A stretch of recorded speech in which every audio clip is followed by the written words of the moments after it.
A millionaire running over a poor girl's bike. Then, at the sight of her necklace, he froze. But before we dive into this incredible story, drop a comment below and tell us which city you're watching from. The morning sun sparkled on Manhattan's towering skyscrapers as Robert Sullivan gripped the steering wheel of his Maserati. At just 32, he was already commanding boardrooms and sealing million-dollar deals before breakfast. Today was no different. Chinese investors waited impatiently at the Plaza Hotel. Punctuality was everything to Robert. Meanwhile, 9-year-old Madison Harper carefully arranged candy bars in the worn basket of her rusty bicycle. Same corner, same routine, every day since her mother passed away 6 months ago. At the bustling intersection of 5th Avenue and 42nd Street, morning commuters hurried by, perfect customers for a child selling sweets to guilt-ridden parents rushing to work. Robert's phone buzzed. "Where are you?" his assistant demanded. The Beijing group had arrived early, 5 minutes ahead of schedule. Robert snapped, accelerating through a yellow light. Madison positioned her bike near the crosswalk, adjusting a small cardboard sign that read, "Candy $1, help me go to school." She gently touched the emerald necklace hidden beneath her worn sweater, her mother's last gift, her most precious treasure. The traffic light switched to red. Robert's Maserati screeched around the corner. His tires struggled for grip on the slick pavement as his side mirror clipped a coffee cart. Overcorrecting, the car's rear swung wide. Crunch. The harsh sound of metal crushing metal echoed as Madison's bicycle vanished beneath the wheel, candy bars scattered across the asphalt like vibrant confetti. The girl stood motionless, watching her only source of income crushed beyond repair. Then the tears fell, not from pain, but from a heart-wrenching loss. That bike had fed her, paid for her school supplies, and kept the lights on in their tiny apartment. Robert stepped out of his immaculate designer suit, irritation flashing across his chiseled features. Another delay, another problem he could throw money at. "Look, kid, I'll pay for—" His words caught in his throat. The morning sun caught something green at Madison's neck. The emerald necklace slipped from beneath her sweater during the chaos, that unmistakable shade of green. The delicate silver setting with tiny roses etched around the stone. Time froze. 15 years collapsed into one moment. Robert saw himself at 17, fastening that very necklace around Rosa Martinez's neck. Rosa, the woman who raised him, when his parents were too busy building their empires. Rosa, who mysteriously vanished a week later. His voice faltered. "Where did you get that necklace?" Madison wiped her tears with dirty hands. "It was my mom's," she whispered. "Someone special gave it to her, told her never to lose it."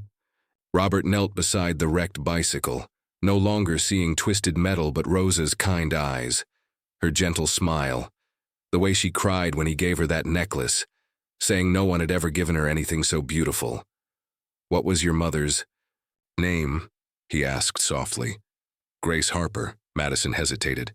"But sometimes I hear her crying at night, whispering another name. Rosa." The city noise faded away. The waiting investors ceased to matter.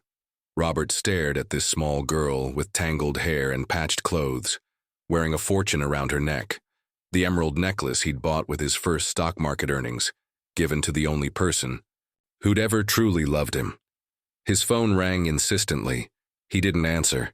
Something far more important than any business deal had crashed into his carefully ordered world. Madison watched the rich stranger kneel among her scattered candy bars, his expression shifting from shock to recognition to something deeper. "Grief, mister," she said softly. "Are you okay?" Robert looked up, seeing Rosa's eyes reflected in Madison's face, the shape of her chin, the tilt of her head with concern. "What's your last name again?" he asked, though he'd already heard it clearly. "Harper. Madison Harper." But Robert was already dialing a number he hadn't used in years. His private investigator, James. "It's Robert Sullivan. I need you to find everything about a woman named Grace Harper. This is priority 1. Drop everything else." As Madison gathered her scattered candy, the emerald necklace swung freely, catching the light like a beacon. Neither she nor Robert could know that this moment, the collision of past and present, would unravel secrets buried for 15 years and shake the very foundations of the Sullivan empire. In the distance, a black sedan pulled to the curb. Someone was watching. Someone who recognized that necklace too. The game had begun. The mahogany grandfather clock in Robert's corner office struck midnight. Papers scattered across his desk told a story he struggled to understand. Across from him sat James Chen, his private investigator, his face grave. "Grace Harper died 6 months ago," James said, sliding a folder forward. "Lung cancer. But here's where it gets complicated." Robert opened the file. Grace Harper's driver's license photo stared back at him. Yet in every feature he saw Rosa Martinez, older, worn by hardship, but unmistakably her. No official records exist. "For Grace Harper before 2010, James continued.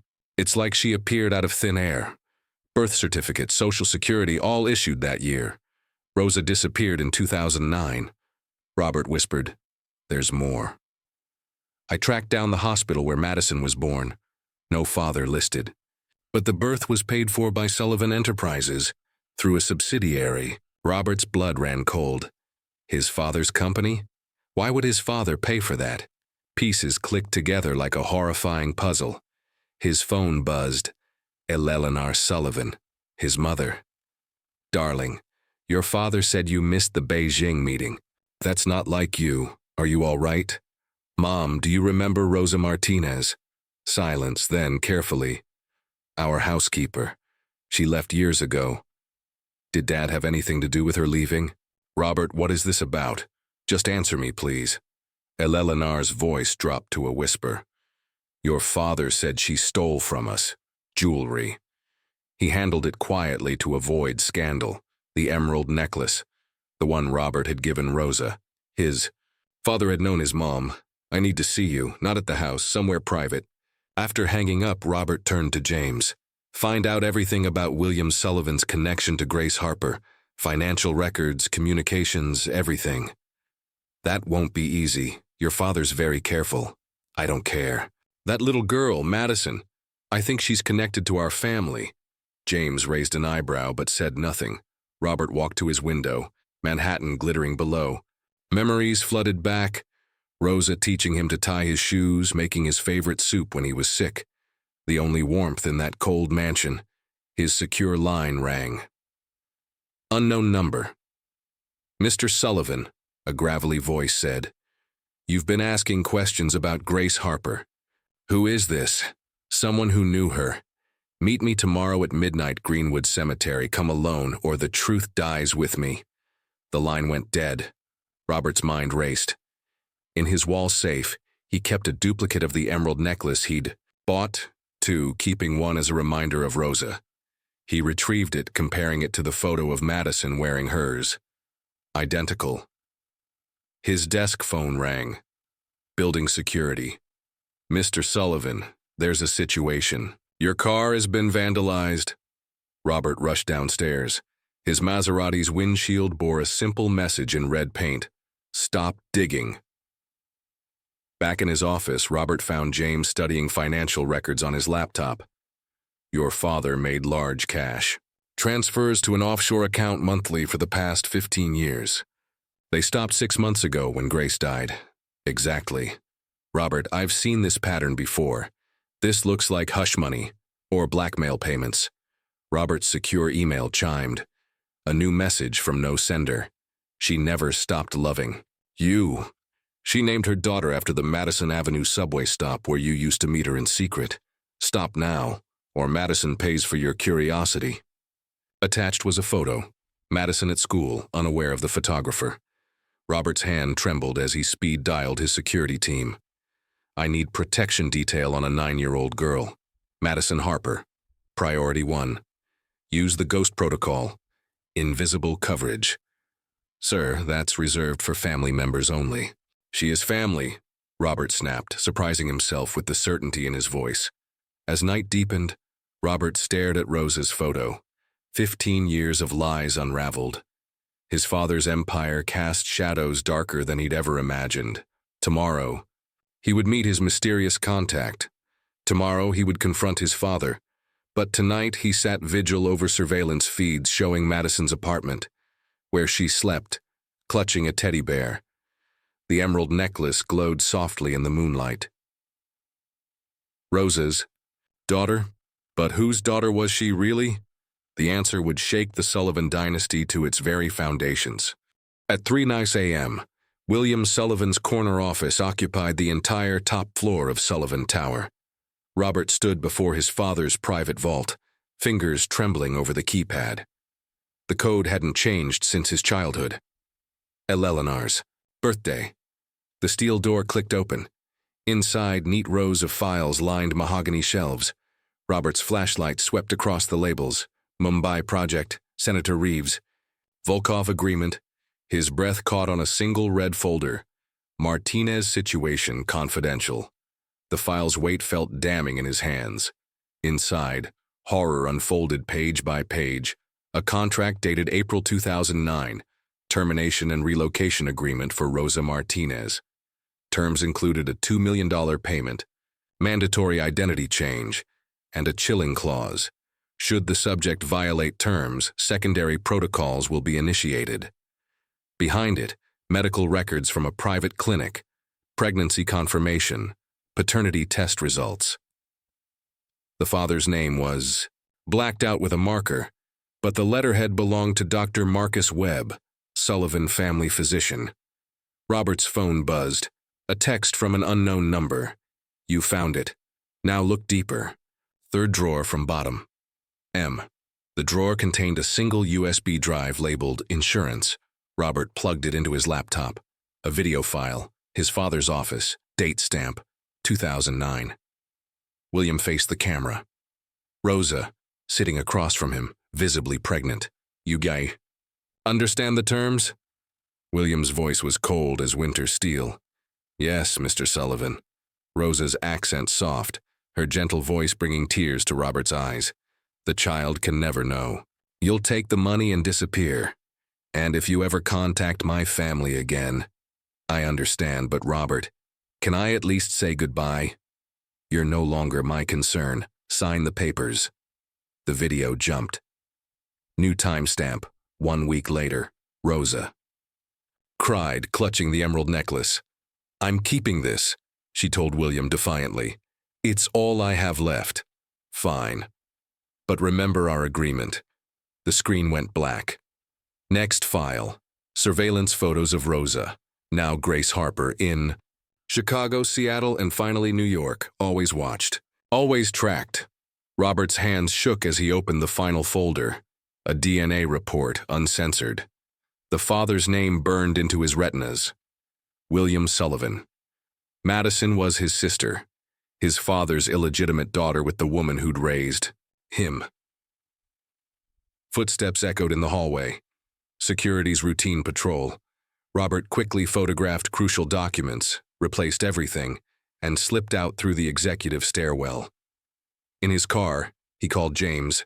Meeting's off tonight. I found something worse. What, Madison?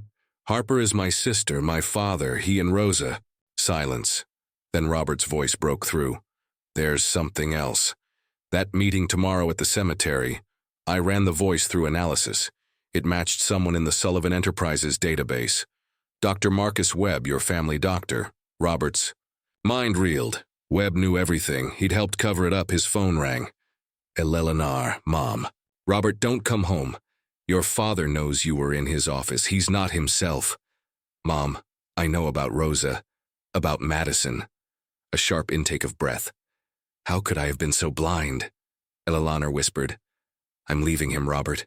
Tonight. Where will you go? To the one person who needs us most. As dawn approached, Robert felt the crushing weight of truth.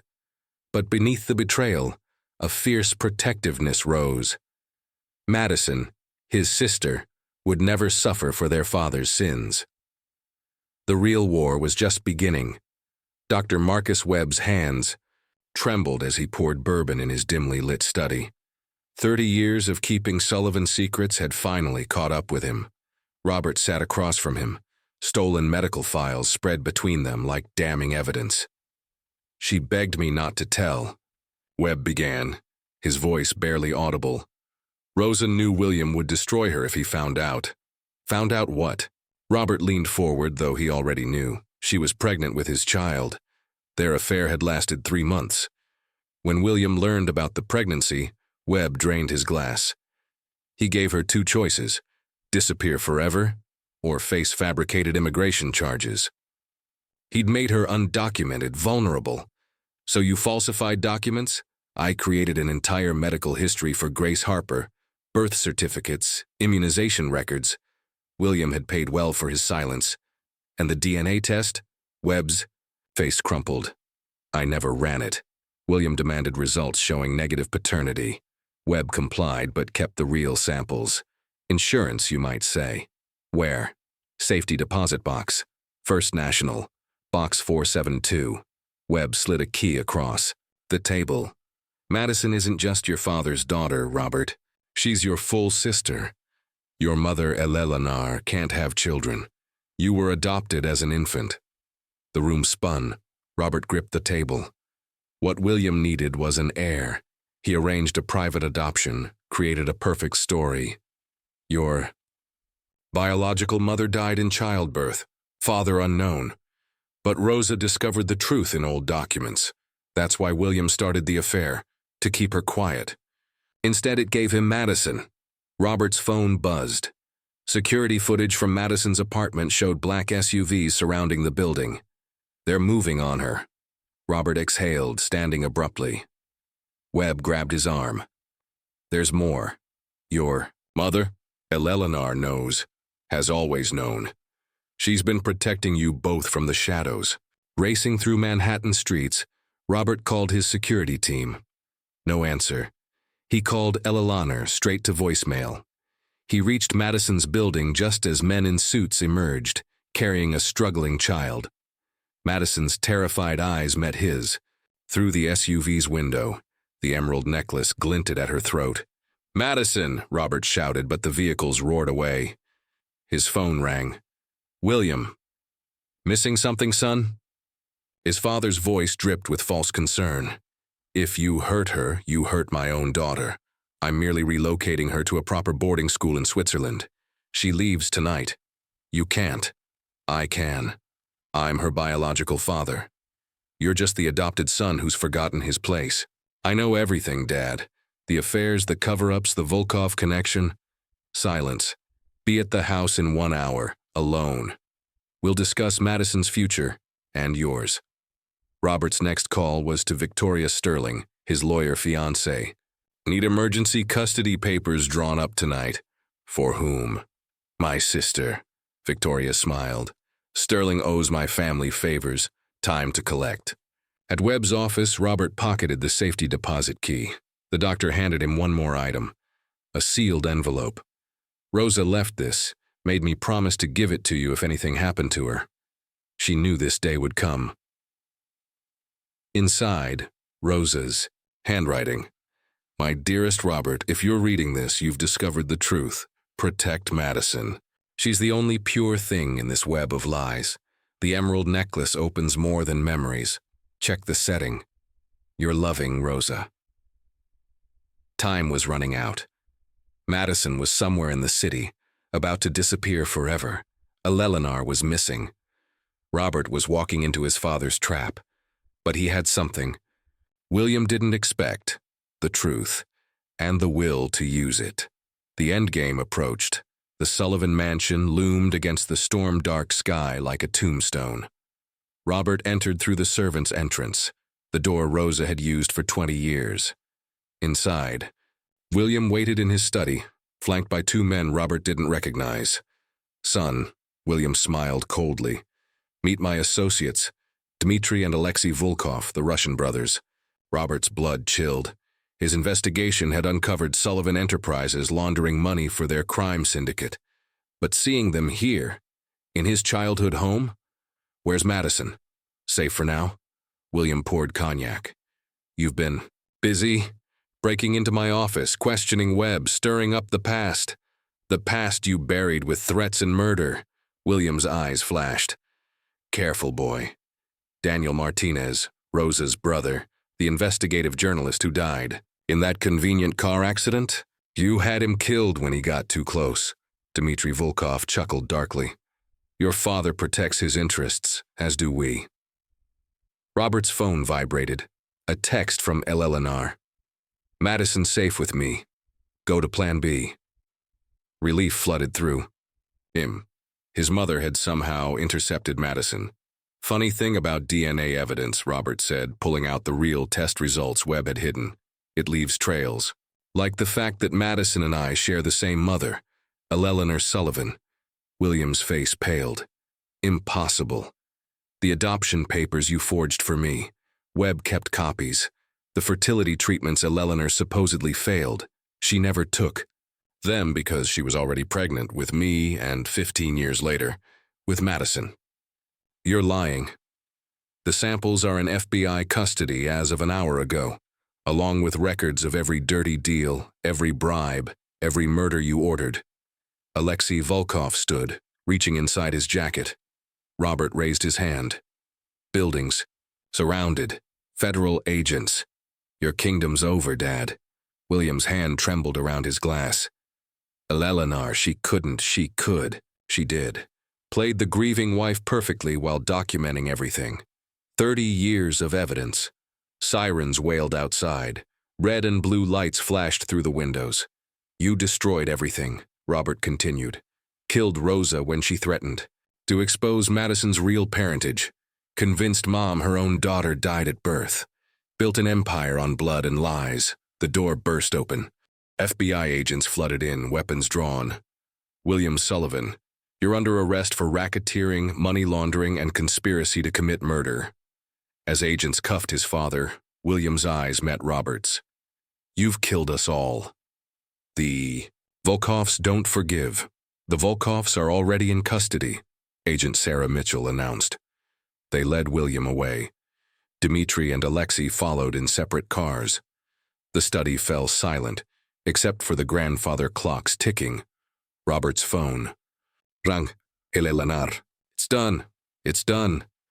Mom, Madison's asking for you. She's scared, but safe. We're at the plaza, the Emerald Suite. How fitting. Robert stepped into the suite. He touched the doorframe where Rosa had carved a tiny R. Years ago, their secret sign, a symbol of courage. The storm broke outside, washing the city clean. The Sullivan Empire would crumble. But from its ashes, something honest would rise. A real family built on truth instead of lies. Madison sat curled on a velvet sofa, clutching a teddy bear. Eleanor poured tea with shaking hands. When Robert entered, the girl's eyes, so much like Rosa's, filled with recognition. You're the man with the fancy car, she whispered. I'm your brother, Robert said gently. Madison. She touched her necklace. Mom said I might have a brother someday, she whispered. She said he gave her this. Eleanor sat down, pouring tea from the teapot, tears flowing freely. I should have fought harder, she confessed. When William told me our second child died, I was so medicated, so broken from losing the first baby. Robert frowned. You had a twin? A boy? Stillborn? Or so William claimed. After that trauma, when Madison came, she touched her daughter's hair. He convinced me she died too, showed me death certificates. I believed him. Robert's mind raced. A twin, another lie. His phone buzzed. Dr. Webb, we need to talk. William had 3 children with Eleanor, not 2. Before Robert could process this, the suite door exploded inward. A man in tactical gear rushed in. Not FBI, not NYPD, but private military. Mr. Sullivan sends his regards, the man growled. Weapon trained on Madison. Time slowed. Robert lunged forward as the gun swung toward his sister. Eleanor screamed. The emerald necklace caught the light as Madison raised her small hands in defense. Crash. The window shattered. A figure dressed in black repelled through, taking down the gunman with precise efficiency. The attacker rolled, stood, and pulled off the ski mask. Robert gasped. The face staring back was his own. identical in every detail. "Hello, brother," the stranger said. Eleanor fainted. Madison pressed against Robert, trembling. The twin. For what else could he be? Robert secured the unconscious attacker with zip ties. "My name is Alexander," he explained quickly. "Alexander Reeves, the boy William sold to a Black Ops program 32 years ago. His firstborn, the twin, he declared dead." "That's impossible," Robert breathed. "Our father traded me for government contracts, raised me in shadows, trained me to be his ultimate asset. But I broke free years ago. I've been watching, waiting." Sirens wailed outside. Alexander moved to the window. "Webb knows the truth. William didn't just launder money for criminals, he sold children to government programs. Experimented with twins, nature versus nurture. Madison was meant to be the next test subject. Over my dead body," Robert growled. "Exactly what William planned." Alexander pulled out a flash drive. "Every sick detail is here. Project Gemini, twin studies, behavioral modification. He's not just a criminal, he's a monster." Madison tugged Robert's sleeve. "Are there more of us? More brothers and sisters?" Alexander's face softened. "Not anymore, little one. We're all that's left, the 3 Sullivan children." Eleanor stirred, looking at her sons' identical faces, separated by a lifetime of lies. "My boys," she whispered. "Both my boys." FBI agents burst in, weapons drawn. Agent Mitchell surveyed the scene, eyes widening at the twins. "We've got a problem," she announced. "William Sullivan escaped custody. Professional extraction team, he's in the wind." Alexander smiled grimly.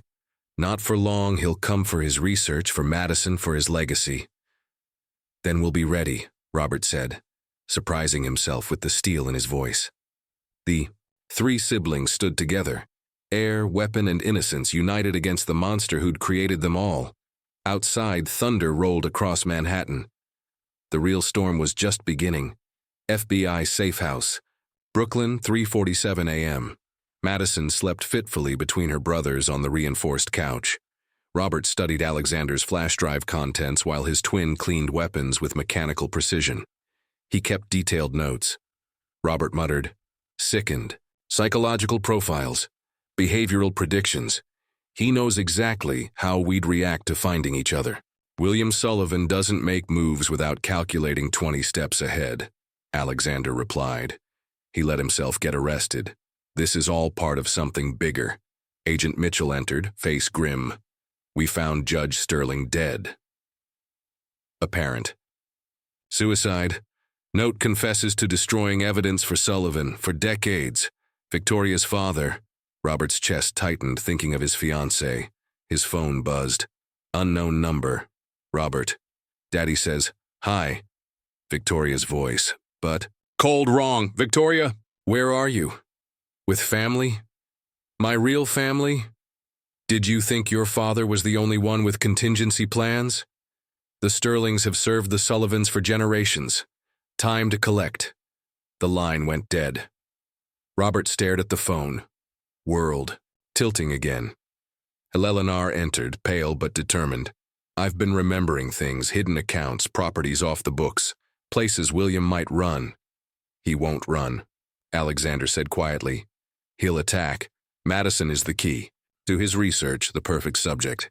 Young, trauma-bonded, carrying Rose's genetics." Robert frowned. "You didn't dig deep enough." Alexander pulled up classified files. Rosa Martinez wasn't just undocumented. She descended from a specific bloodline, subjects who showed unusual psychological resilience, perfect for the programs. Madison stirred, eyes fluttering open. "I had the dream again, about the White Room, the tests." Everyone froze. "What tests, sweetheart?" Eleanor asked gently. "Before Mommy died, men came, gave me medicine, showed me cards, asked strange questions. Mommy fought them. That's when she got sick." Robert's fists clenched. He was already experimenting on her. Alexander nodded grimly. The cancer wasn't natural. Targeted biological agent. Slow-acting punishment for Rosa's defiance. Madison touched her necklace. "Mommy said this would protect me. said there were secrets inside. Robert remembered Rosa's letter. The emerald necklace opens more than memories. Check the setting. He gently examined the necklace.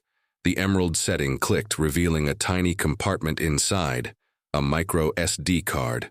Rosa, he breathed. You brilliant, brave woman. The card contained video files. Rosa, gaunt from cancer, recording in secret. If someone finds this, protect my daughter. William Sullivan killed me, but I won't let him have Madison. I've documented everything. The experiments, the other children, the facility in Vermont, Mountain Research Institute, GPS coordinates attached, more footage, hidden cameras in clinical settings, children in white rooms, tests, injections. William observing through one-way glass. Dear God, Mitchell whispered. Alexander stood. We go to Vermont tonight. End. This. It's a trap, Robert warned. Everything's a trap. Question is, who's setting it? Suddenly, the lights cut out. Emergency red lighting kicked in. Mitchell's radio crackled. Perimeter breach. Multiple hostiles. Military grade. Alexander moved like a liquid shadow, scooping up Madison. Safe room, now! Explosions rocked the building. Smoke grenades shattered windows. Through the chaos, a voice came on loudspeakers. Return the... Girl, you have 60 seconds. William Sullivan had come for his daughter. The real battle was about to begin. Safe house burned. Tactical teams swarmed through smoke as the Sullivan family fled through underground tunnels. Alexander led Madison. Clinging to his back, Robert supported Eleanor while Mitchell coordinated their escape. Exit compromised, Mitchell shouted over gunfire. Team 3, report. Static, they're jamming us. Alexander stopped at a junction. Williams using black budget tech, my old unit's signatures. Robert checked his phone. Dead. How do we... Mommy. Taught me. Madison whispered, touching specific spots on the tunnel wall. Count the bricks, 3rd row, 7th brick, push twice. A hidden panel opened. Fresh air rushed in. Rosa knew these tunnels. Eleanor gasped. She knew everything. Madison said simply, she said someone would come for me someday. They emerged in a parking garage. Alexander hotwired a van. Sirens wailed across Brooklyn as they sped toward the highway. Robert studied his twin. You knew this would happen. I've been watching William for years. This rescue was too easy. He wanted us together. Why? To complete the collection, all 3 subjects in one controlled environment. The ultimate experiment. Suddenly, Madison convulsed. It hurts. She whimpered, clutching her head. Eleanor cradled her. What's wrong, baby? The voices, they're getting louder. Alexander cursed. Neural implant activated remotely, part of the program. Get it out, Robert demanded. Can't, not without killing her. But I can jam the signal. Alexander pulled. Out a device adjusted frequencies. Madison's breathing eased. A temporary fix. We need the Vermont facility. The surgical suite. Mitchell's radio crackled back to life. Compromised. Senator involved. Trust no one. Then William's voice somehow broadcast through their van speakers. Impressive, Alexander. You've learned well. But you can't protect her forever. The programming is already active. Madison's eyes went blank. When she spoke, her voice was different. Older, colder. Protocol 7 initiated, returning to base. She lunged for the door handle. Robert caught her, feeling surprising strength in her small frame. Fight it, Madison. That's not you, right? Now, Alexander said grimly. That's Subject 7, the personality they've been building inside her. Eleanor wept. My baby. What did they do to my baby? Robert swore. At the facility where William's waiting. Alexander reminded him, let him wait. He wants his experiment, he'll get it, but not how he planned. Through the rearview mirror, Robert saw black SUVs gaining. Victoria's silhouette visible in the lead vehicle's passenger seat. His fiancée, another pawn revealed. Madison, Subject 7, sat perfectly still, now waiting, calculating. 20 minutes to Vermont, Mitchell reported. But we've got company. State police joining the pursuit. Someone's calling in serious favors. William owned half the state legislature, Robert muttered, and Alexander smiled coldly. Then we level the playing field. He pulled out a satellite phone and dialed a long code. Alpha 77, execute Omega protocol. Yes, all assets, burn it down. What did you just do? Robert asked. I activated every sleeper agent. Who owes me favors? Former program subjects weren't the only ones who escaped William's control. The radio erupted with chatter, reports of coordinated attacks on Sullivan properties nationwide, FBI raids, financial systems crashing. You're destroying everything, Robert breathed. Everything built on lies deserves to burn. Madison blinked, confused. Did I do something bad? No, sweetheart, Eleanor held her close. You're just sick. We're going to make you better. Ahead, mountains loomed. Somewhere among them, the facility waited. The place where it all began and where it would end. Mountain Research Institute emerged from the fog like a wound in the Vermont hillside. The van skidded to a halt at the main gate, abandoned and hanging open. Too quiet, Alexander muttered, scanning the perimeter. It's a trap, Mitchell agreed, checking her weapon. Everything's been a trap. Robert lifted Madison from the van. She was lucid now, but pale. We spring it anyway. Inside, emergency lighting cast red shadows across empty corridors. No guards, no staff, just the hum of machinery and their own breathing. Eleanor clutched Robert's arm. I've been here before, in dreams or memories. They reached the surgical suite. State-of-the-art equipment gleamed under sterile lights. Alexander began powering up systems while Mitchell secured the exits. We need the neural scanner first, Alexander explained. Map the implant. Screens flickered to life around them. William's face appeared on every monitor. Welcome home, children, Madison whimpered. The screens showed different angles of the facility and horrifying revelations. Operating rooms where small bodies lay draped in sheets. Filing cabinets bursting with experiment logs. Photos of children labeled with code names. 30 years of work. William continued. Hundreds of subjects, all leading to this moment. You're insane, Robert spat. Am I? I created. Perfect weapons, perfect heirs. Alexander, military precision incarnate, Robert. Social engineering mastery. And Madison, Madison. She's the pinnacle. She's a child. She's evolution. Rosa's genetic line produces subjects with extraordinary psychological resilience. Combined with my neural programming, she'll be unstoppable. The perfect merger of Sullivan ambition and Martinez's adaptability. Victoria entered the suite, gun trained on them. Behind her, men in tactical gear filled the doorway. Sorry, darling, she said to Robert, but some legacies run deeper than love. The Sterlings have served the Sullivans for generations, William's voice purred. Victoria has been reporting to me since your first date. Robert felt the betrayal like a physical wound. Everything, every intimate moment, every shared secret had been surveillance. Madison suddenly stood straighter. Her eyes went cold again.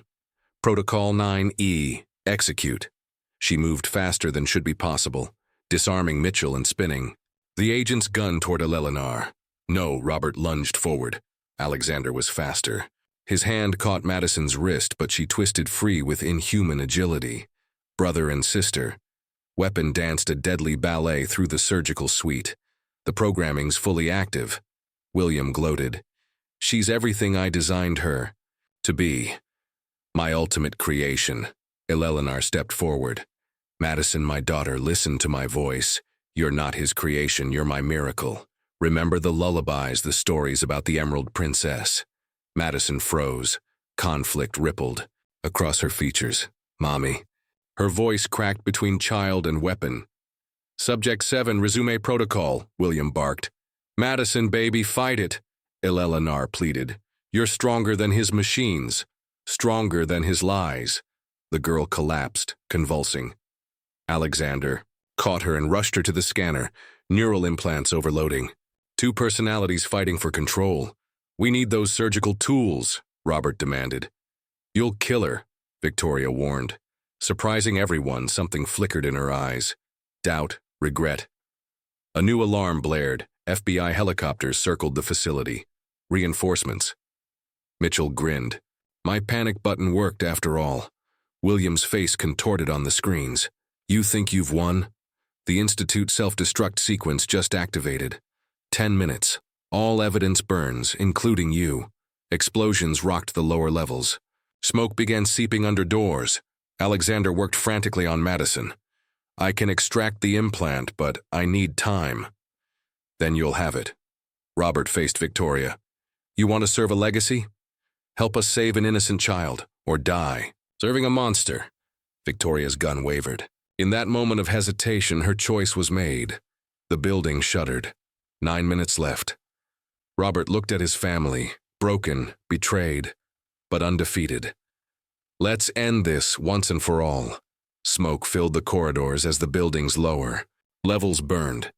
Alexander's hands moved with surgical precision, extracting the neural implant while Madison lay unconscious. 7 minutes. Mitchell reported. Victoria had switched sides, helping Eleanor gather crucial evidence, the Omega files. She explained, downloading data. Every child William experimented on, every family destroyed. This is the proof that will bury him forever. 4 minutes until extraction complete, Alexander muttered, sweat beading down his forehead. Robert noticed a sealed door marked Gemini Prime. His blood chilled. That's the original lab where it all started. Don't!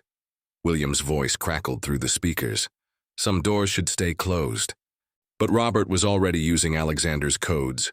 The door hissed open, revealing a pristine laboratory frozen in time. At its center, 3 incubation chambers, 2 empty, 1 occupied. Inside floated a child, a boy, maybe 10 years old. His face, Robert's face, Alexander's face, dear God. Eleanor gasped. Another one, William's laughter echoed. Meet Marcus, the backup, the spare, growing slowly, perfectly preserved. Everything I learned from you 3 perfected in him. You. Cloned us, Robert felt sick. Not cloned, enhanced. Marcus carries genetic modifications from all 3 bloodlines.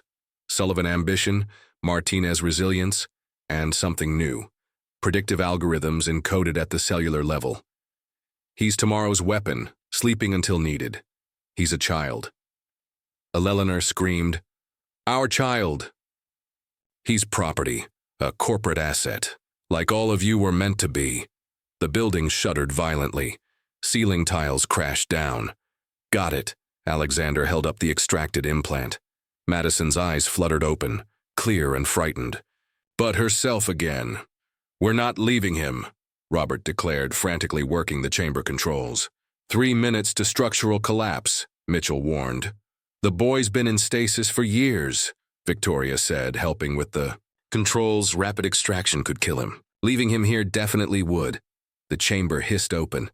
Biogal splashed across the floor as Marcus tumbled out, gasping. His eyes focused on Robert with startling intelligence. Brother, the boy whispered. I've been dreaming about you. No time for shock. Robert scooped up Marcus while Alexander carried Madison. They ran through collapsing corridors, Eleanor clutching the Omega files. The main exit was blocked by flames. William's voice pursued them. You'll never make doubt. Die with my legacy. The tunnels, Madison said weakly. Mommy showed me, behind the kitchen freezer. They found it. Another of Rosa's escape routes. As they crawled through darkness, explosions rocked the facility above. They emerged into snow-covered woods as the Mountain Research Institute collapsed in a pillar of fire and smoke. FBI helicopters landed around them. Agents rushed forward with medical equipment and blankets. William, Robert asked Mitchell, in custody? Real custody this time. We caught him trying to flee on a private jet. The Omega files you rescued, they're already being analyzed. This is over. But Robert knew better. Looking at his siblings, Alexander, the weapon, Madison, the experiment, Marcus, the future, and himself, the social engineer. He understood they were all products of William's vision, damaged, manipulated, but alive. Eleanor wrapped her arms around all 4 children. Her children. We're family, she whispered fiercely. Real. Family. Not his creations, not his property. Mine. In the distance, smoke rose from the buried institute. 30 years of evil finally ended. But at what cost? Victoria stood apart, uncertain of her place. Robert met her eyes, saw genuine remorse. I loved you, she said quietly. That was never a lie. Robert replied, I know, but trust takes time to rebuild. As emergency vehicles arrived and investigators swarmed the scene, Robert held his family close. They were broken, scarred and strange, but they were together. The Sullivan legacy of lies was finished. Tomorrow they would build something new, something true. Federal Courthouse, Manhattan, 3 weeks later. The Sullivan trial dominated global headlines. William sat in the defendant's chair, orange jumpsuit replacing Armani suits, but his eyes still held calculating coldness. Robert testified first, his voice steady as he detailed decades of crimes. The Omega files revealed everything, 187. Children experimented on, 23 deaths, billions laundered for criminal organizations. He called us assets, Robert told the jury. Property to be optimized, traded, or discarded. Madison's testimony came via closed-circuit video. At 9 years old, the court deemed her too vulnerable for direct exposure. She spoke clearly about the white rooms, the tests, the voices implanted in her head. They wanted to make me into someone else, she said, but my real mommy taught me to stay myself. Alexander's testimony chilled the courtroom. Military precision masked deeper wounds as he described Project Gemini's true scope. Government contracts, weapon development, child soldiers. William Sullivan didn't just experiment on his own children. He supplied modified subjects to black operations worldwide. Eleanor took the stand last. The betrayed wife, the grieving mother, the woman who had lived 30 years inside a careful lie. I loved the man I thought he was, she said quietly. But that man never existed. During recess, Robert found Victoria in the courthouse cafe. She had testified earlier, exposing her family's generational involvement. The FBI offered me immunity, she said, stirring untouched coffee. In exchange for everything, and I gave them everything, financial records, communication logs, offshore accounts. The sterling legacy dies with my father. What will you do now? Victoria smiled sadly. Learn who I am without the lies. Maybe that's something we both need to do. Back in court, the prosecution presented their final evidence. Marcus, the boy who had spent 8 years growing in artificial sleep, aging at quarter speed while William perfected his modifications. Medical experts testified about the genetic, engineering, the cellular-level programming, the implications of William's work. The defendant created human weapons, the prosecutor declared. Children designed as corporate assets, government tools, living experiments. This goes beyond crime. It's an assault on humanity itself. William's lawyer tried damage control, painting him as a visionary whose methods were extreme, but whose goals served national security. Then William took the stand. I regret nothing, he said calmly. Every great advancement requires sacrifice. My children are extraordinary because I made them so. They should thank me. We were never your children, Robert said, from the gallery. We were your victims, William laughed. Look at you, brilliant, capable, unique. Without my interventions, you'd be ordinary, forgettable, weak. We'd be human, Alexander interjected. That's enough. The jury deliberated for 2 hours, guilty on all counts. As marshals led William away, he called out, You think this ends with me? The research continues. The subjects are out there, activated, waiting. This is bigger than one man's ambition. That night, the family gathered at a safe house. Madison curled between her brothers, drawing pictures of their new life. Marcus explored everything with scientific curiosity. Eleanor cooked Rosa's famous soup recipe. What happens now? Madison asked. Now we heal, Robert answered. We choose who we become. The other children from the experiments? Alexander added. We find them, help them, turn William's legacy inside out. Eleanor agreed. Use his resources to undo his damage. Mitchell arrived with final reports. Sullivan Enterprises Board voted to liquidate assets that would fund victim compensation and support services. You're all receiving substantial settlements. And Williams' hidden facilities? Robert asked. 17 sites identified globally, all being secured. We're finding more subjects, some active, some in stasis like Marcus. It's a massive operation. Robert looked at his family, broken but not beaten, strange but no longer alone. Tomorrow would bring new challenges. William's words haunted him.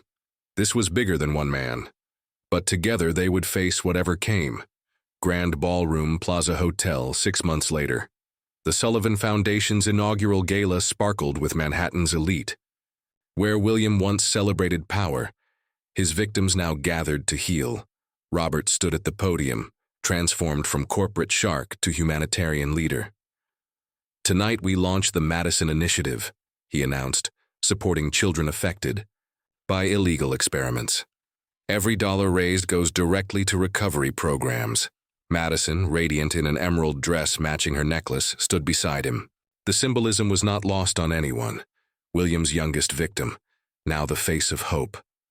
Alexander monitored security feeds from the control room, insisting on military-grade protection after William's ominous warning about activated subjects. Eleanor mingled with donors, her grace masking steel beneath. Victoria approached Robert during cocktails. She'd returned from 6 months abroad, finding herself outside her family's shadow. "You've accomplished incredible things," she said. "We all have. Your testimony put dozens of conspirators in prison.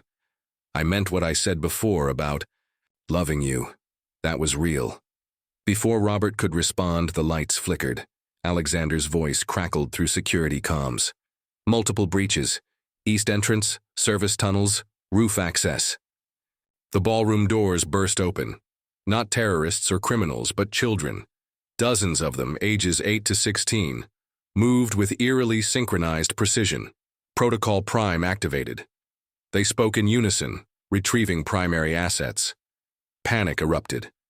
Guests screamed. Security moved to intercept. But the children were faster, stronger, trained. They formed a circle around Madison and Marcus. "No." Eleanor pushed through the crowd. One boy, maybe 14, stepped forward.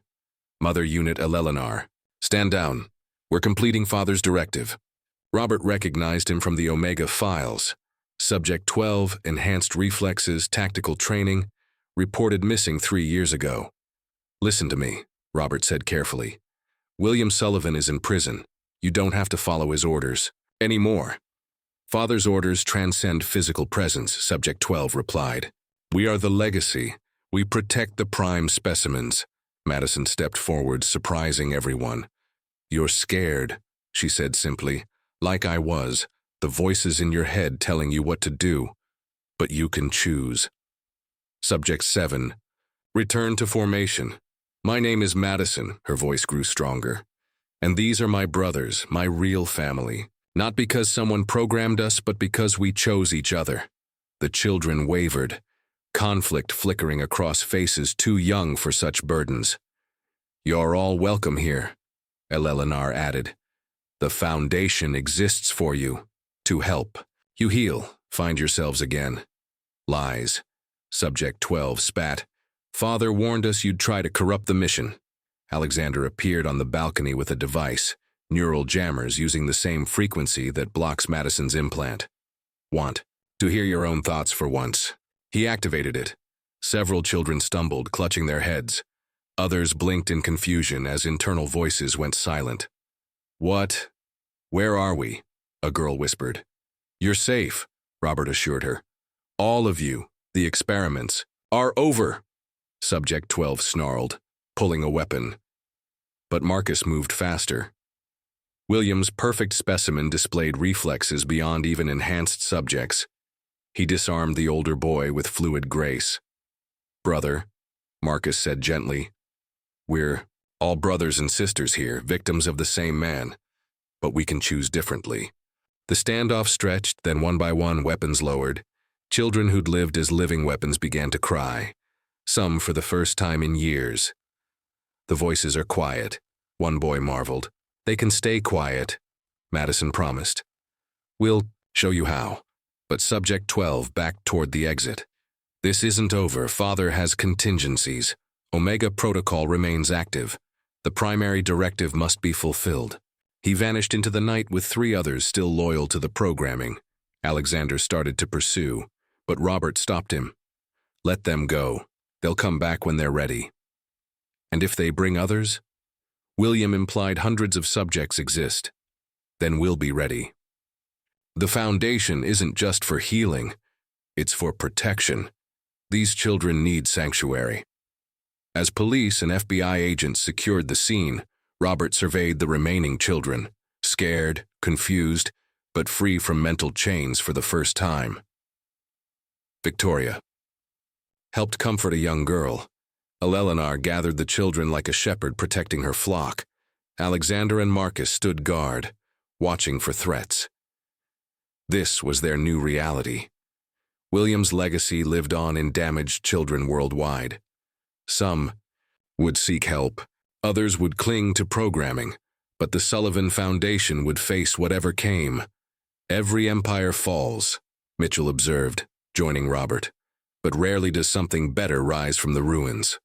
We're not building an empire, Robert replied, watching Madison help other children remove their neural control devices. We're building a family, one rescue at a time. Outside, Subject 12 spoke into an encrypted phone. Prime directive compromised, activating secondary sites. Omega Protocol escalates to Phase 2. Across the globe, hidden facilities stirred to life. William's true legacy was far from over.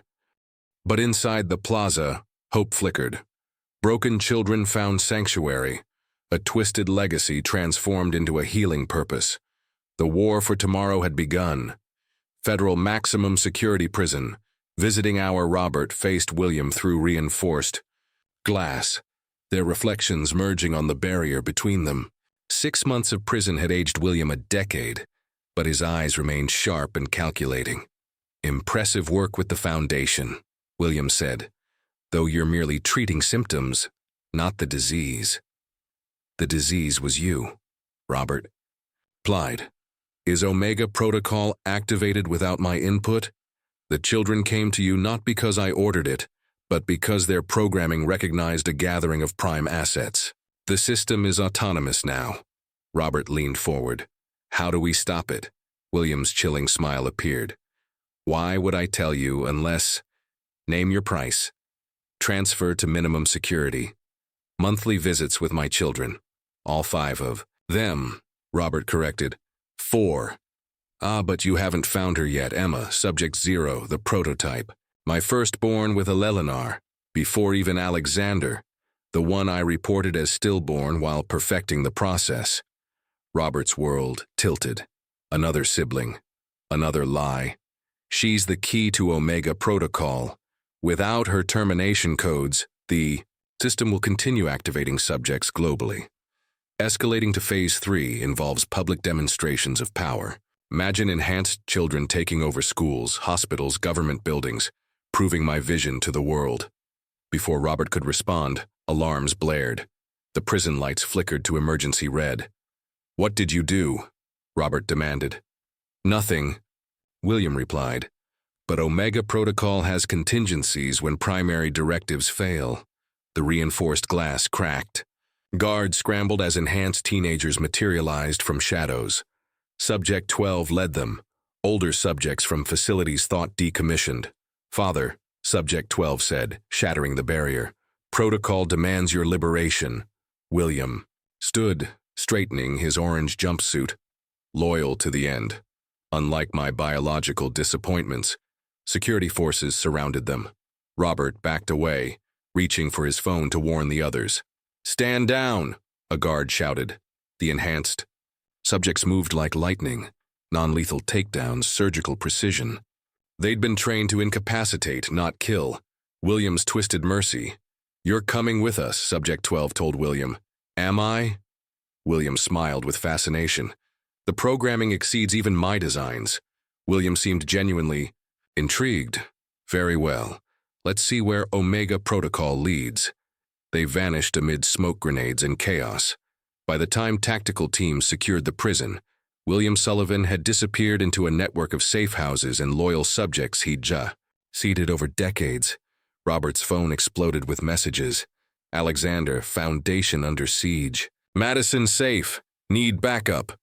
The Plaza Hotel was surrounded, not by authorities, but by children. Hundreds of them stood in perfect formation, silent, waiting. Robert raced back to Manhattan. Media helicopters circled as the situation escalated. Enhanced. Children had appeared simultaneously at Sullivan properties worldwide. Offices, labs, even the family mansion. Inside the Foundation, Alexander coordinated defenses while Eleanor protected the younger children. Madison worked frantically at computers, her natural tech abilities enhanced by William's modifications. I found something, she said, hidden in the code. Father put coordinates in our heads, 42 and 3601 degrees N, 71.0589 degrees W. Boston, Alexander identified. That's where it started. The original Gemini lab. Victoria burst in, laptop in hand. I've been tracking property records. There's a building in Boston purchased by William in 1979. Never developed. Basement levels extend 6 stories underground. Emma, Robert breathed. She's there. Marcus looked up from surveillance feeds. The surrounding children aren't attacking. They're protecting us, keeping authorities out while we decide. It's a test, Alexander realized. Omega Protocol is forcing us to choose, find Emma and gain control, or let the system escalate to public demonstrations. Eleanor stood. Then we go to Boston, all of us. Family stays together. Outside, Subject 12 watched from a command post. William sat beside him, fascinated by his creation's evolution. They'll take the bait, William predicted. And if they find Subject 0, then we'll see if blood truly is thicker than programming. Emma had been in stasis for 33 years. Her protocols were unique. The enhanced army parted as the Sullivan convoy departed for Boston. News anchors struggled to explain the surreal scene. Children with superhuman abilities treating a rescue mission like an honor guard. In the SUV, Madison squeezed Robert's hand. Are you scared? Terrified, he admitted. Good. Rosa Mom used to say being scared means you understand what matters. As the Boston skyline appeared, Robert felt the weight of everything converging. William was free. An army of enhanced children, obeyed programs they couldn't control, and somewhere beneath the city another sister waited, the key to either salvation or catastrophe. Whatever happens, Alexander said quietly, we face it together. The SUV descended into a parking garage. Above them, news helicopters captured every moment. The world watched as the Sullivan family prepared to confront their darkest secret. In the shadows, Emma's eyes opened for the first time in 3 decades. Omega. Protocol had awakened its masterpiece. The endgame was about to begin. Beneath Boston streets, the abandoned Gemini laboratory stretched like a technological tomb. Robert led his family through steel corridors thick with dust and forgotten ambitions. Emergency lighting cast crimson shadows as they descended toward Emma's chamber. Biometric, lock still active after 30 years, Alexander observed. Eleanor pressed her palm to the scanner. The system recognizes me. William used my DNA for everything. Doors hissed open, revealing a vast chamber. At its center, a single stasis pod hummed with power. Inside floated a woman who looked exactly like Eleanor at 30, the age when Emma was put to sleep, Firstborn, Eleanor whispered, touching the glass. He told me you died. Madison studied the control panels. The wake-up sequence is already running. Someone started it remotely. William, Robert realized, this was still his game. Screens flickered to life. William's face appeared in a pre-recorded message, triggered by their presence. If you're watching this, Omega Protocol has reached its culmination. Emma was my first success, perfectly enhanced but with an unfortunate flaw. Emotional instability. She felt too much, questioned too much, so I preserved her until I could perfect the process. The pod began draining. Life signs spiked on monitors. She carried the master codes for all subsequent subjects. But be warned, her emotional volatility combined with decades of stasis dreams makes her unpredictable. Emma's eyes snapped open, bright, intelligent, and absolutely insane. The pod burst open. Emma emerged, not weakened by stasis, but impossibly strong. Her first act was to destroy the nearest console with her bare hands. "Liar!" she screamed. "William's image. You promised. You said I'd sleep until the world was ready." She turned to the family, her face shifting between rage and confusion. "Mother? But you're old. How long? How long?" 33 years, Eleanor said gently. "Emma, sweetheart, I thought you were dead." Emma laughed, high and broken. "Dead? I was erased, replaced by better models." Her eyes found Alexander, the soldier, then Robert, the executive, Madison, the adaptive prodigy, finally Marcus, the culmination. "Father's perfect sequence, we're your family." Robert tried. "We want to help." Emma moved faster than sight, slamming Robert against the wall. I was the prototype, the first. I felt every experiment, every improvement he made.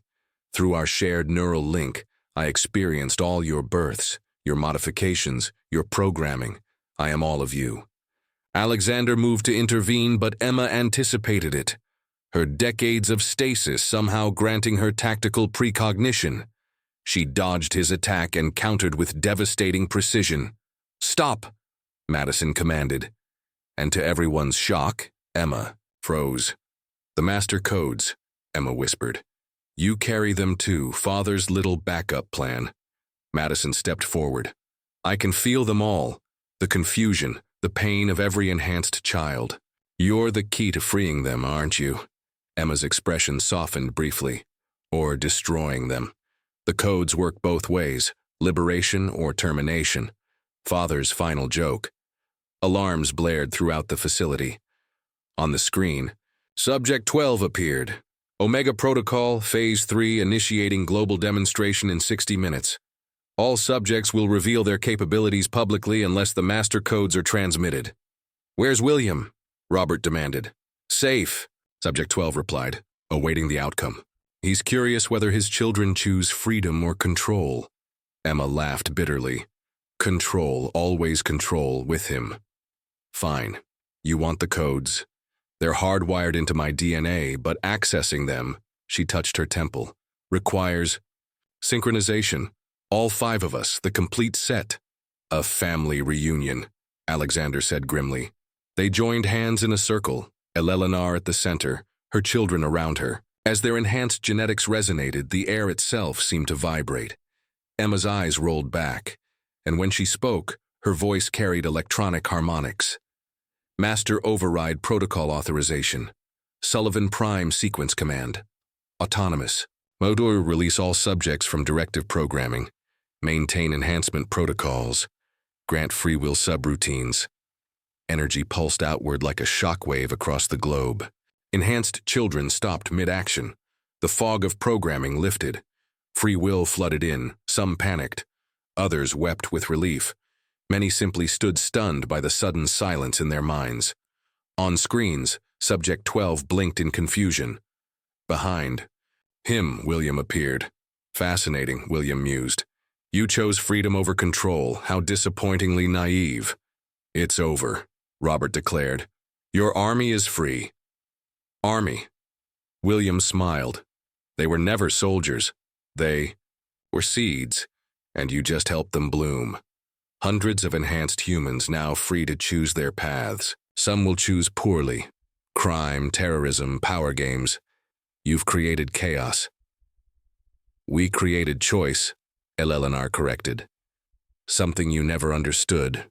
William's image flickered. "Perhaps. But remember, Emma's freedom includes the freedom to hate. 3 decades of stasis nightmares, feeling every experiment through neural resonance. She's more damaged than I or any of them." As his image faded, Emma's grip tightened on Robert's hand. Her smile was predatory. "Father's right about one thing," she whispered. "I am free now. Free to hate. Free to punish. Starting with the son who replaced me." The lights went out. In the darkness, Emma struck. The final battle hadn't been between father and children. It was between siblings torn apart by time, jealousy, and madness. The Sullivan legacy would end as it began, with family destroying family. Glass shattered in the darkness. Emma's enhanced vision pierced the blackness as she lunged for Robert. Decades of stasis amplified rage drove her forward, but Madison stepped between them. The emerald necklace suddenly blazed with green light. "Stop." The word carried more than sound. It resonated through their shared genetic frequency. Emma froze mid-strike, trembling as conflicting impulses warred within her. "You feel it too," Madison said softly. "The pain, the loneliness, but also the love Mom never stopped sending, even when she thought you were gone." Eleanor reached out, tears streaming. "Every birthday I lit a candle for you. Every Christmas I whispered your name. You were never replaced. Emma, never forgotten." The emergency lights flickered back on. Emma stood rigid, her face a mask of confusion and hurt. 33 years of programmed anger battled against the simple truth in her mother's eyes. I watched you all," Emma whispered through the neural link. "Saw you living the life I should have had. Saw him perfect his experiments on you while I floated in nothing." "Then you know we suffered too," Alexander said. "Different prisons, same warden." Marcus stepped forward. "The youngest, the most innocent. You're our sister, not our enemy.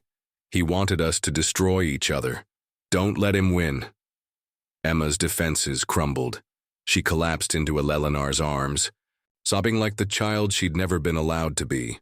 The family closed around her, not perfect, not healed, but choosing connection over division. Above ground, chaos reigned. Enhanced children worldwide struggled with sudden freedom. Some lashed out, others sought help. The world watched in fascination and fear as superhuman abilities went public. Robert's phone buzzed. "Victoria, media's going insane. Government's mobilizing. You need to make a statement now." They emerged from the laboratory to find news crews, military vehicles, and hundreds of enhanced children gathered in Boston Common. Subject 12 stood at their head, looking lost without programming to guide him. "What do we do now?" he asked Robert.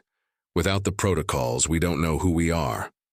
Robert looked at his family, broken, strange but united. He stepped before the cameras. "My name is Robert Sullivan. These children, we are victims of decades of illegal experimentation, but we're also human beings with the right to choose our futures. The Sullivan Foundation pledges to help every enhanced individual find their path.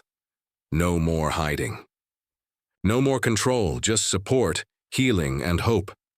Emma joined him, still shaky but determined. "I was the first, hidden for 30 years because I dared to feel. Today, we all choose to feel, to be human, to be free." One by one, enhanced children stepped forward. They shared their stories: kidnapped orphans, purchased babies, volunteers deceived. The world listened, horrified but captivated. William watched from custody, recaptured during the chaos. His lawyer approached with papers: guilty plea, full confession in exchange for minimum security and visitation rights. William signed without reading. His legacy hadn't died. It had transformed into something beyond his control. Perhaps that was a victory in itself. 6 months later, the Sullivan estate had become the Madison Center, a rehabilitation facility for enhanced individuals. Gardens replaced manicured lawns. Labs became therapy rooms. The cold mansion bloomed with life. Emma led group counseling. Her unique understanding of neural programming made her invaluable. Her stability improved daily, though shadows still lingered in her eyes. Alexander trained those who chose military or law enforcement careers. His methods emphasized protection over aggression, healing the warrior within. Marcus ran the research division, studying their enhancements to benefit medicine. His modifications, once meant for control, now helped paralyzed patients walk. Robert managed the foundation with Victoria, their relationship rebuilt on honesty rather than manipulation. Together, they'd created a global network of support centers, and Madison, she remained the heart of it all. At 10 years old, she'd become a symbol of resilience. Her weekly video blogs inspired enhanced and normal humans alike. "The Emerald Princess saves the kingdom," she narrated to her camera. Not with magic or swords, but by helping everyone remember their humanity. Eleanor tended the memorial garden where every victim of William's experiments was remembered. Rosa's statue stood at its center, her kind face watching over children at play. As the sunset painted the sky, the family gathered for dinner. 5 siblings, their mother, and an extended family of hundreds, finding their way to new beginnings. Robert toasted to choosing love. Eleanor added. Emma smiled genuinely and warmly, to being human. They clinked glasses as laughter filled the mansion. Outside, reporters still hovered, government still debated, and the world still grappled with the existence of enhanced humans. But inside, a family forged by science and broken by lies had chosen to heal through love. William's empire had crumbled. His experiments had ended. But his children, all of them, had found something he never understood: the power of choice, the strength of family, and the simple truth that being human was enhancement enough. The emerald necklace caught the light. One last time as Madison clasped hands with her siblings, the symbol of secrets had become a beacon of hope. The Sullivan legacy, reborn in love, would light the way forward.